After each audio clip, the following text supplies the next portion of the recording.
Dinas Pertanian, Peternakan, dan Ketahanan Pangan Kota Ambon mencatat jumlah kasus gigitan hewan penular rabies di Ambon masih tinggi. Sejak periode Januari hingga April 2025, tercatat 730 kasus gigitan hewan penular rabies. Jumlah kasus gigitan hewan penular rabies di Ambon naik signifikan. Tercatat 730 kasus gigitan hewan penular yang terjadi sepanjang periode Januari hingga April 2025 yang mengakibatkan 6 orang meninggal dunia.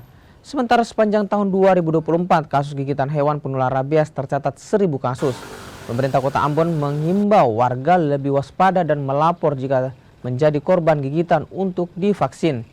Stok vaksin rabies pemerintah Kota Ambon mencapai 2.330 dosis dan akan ditambah sebanyak 5.000 dosis. Populasi anjing kan ada sekitar 11.000. Vaksin yang nanti tersedia di kita ada sekitar 7.300. Berarti ada ketimpangan sekitar 5.000 vaksin. Tapi kalau untuk